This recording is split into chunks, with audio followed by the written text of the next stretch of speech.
Du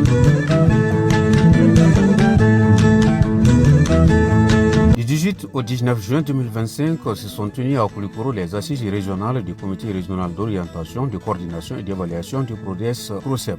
Présidé par le gouverneur de la région, cette rencontre a mobilisé les acteurs des régions de Koulikoro, Dioula et Nara.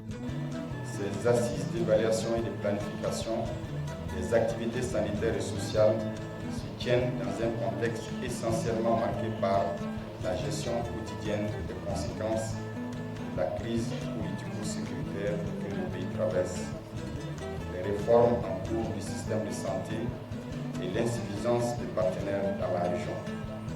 Au cours des 2 jours de travaux, vous serez invités à vous approprier des orientations et stratégies nationales pour mieux analyser les bilans techniques et financiers de 2024 et les plans opérationnels de 2026. Malgré un contexte national marqué par de nombreux défis, l'année 2024 a enregistré des acquis importants dans les secteurs de la santé, du développement social, de la promotion de la femme, de l'enfant et de la famille. Dans le domaine de la santé, la disponibilité du paquet minimum d'activité a été assurée par 293 centres de santé communautaires, dont 13 réalisations au cours de l'année, donnant ainsi accès à une structure de santé à 59,75% de la population dans un rayon de 5 km et 91,18% dans un rayon de 15 km.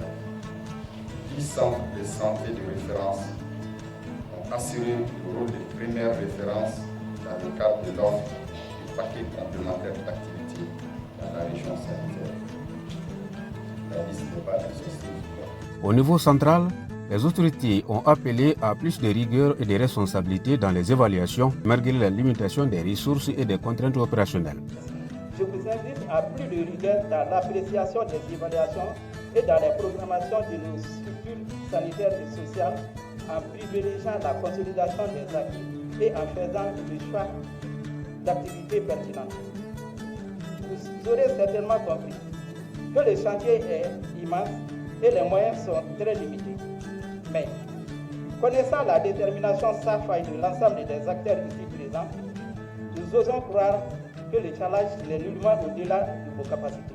Les partenaires techniques et financiers, quant à eux, ont réaffirmé leur soutien indéfectible dans la mise en œuvre du programme PRODES. C'est le lieu de réaffirmer la disponibilité et l'engagement de tous les partenaires techniques et financiers à accompagner dans la mise en œuvre des programmes pour contribuer au développement harmonieux du pays.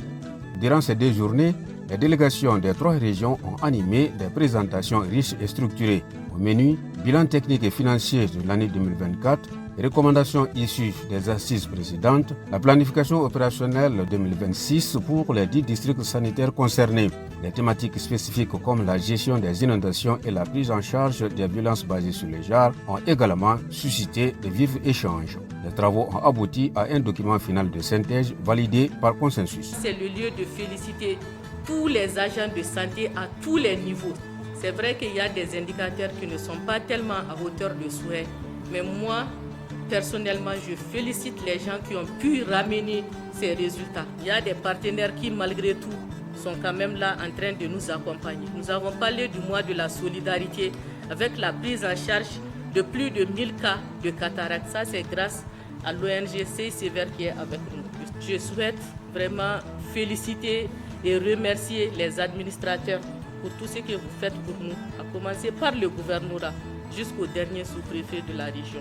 L'ensemble des équipes, en tout cas, ont pu avoir des résultats satisfaisants. Il faut aussi reconnaître qu'il y a eu des insuffisances et compte tenu de beaucoup de difficultés, notamment les difficultés liées à la mobilisation des ressources financières et également des aspects d'insuffisance en ressources humaines qualifiées, en nombre, et dans certains services également des difficultés logistiques et également même d'infrastructures.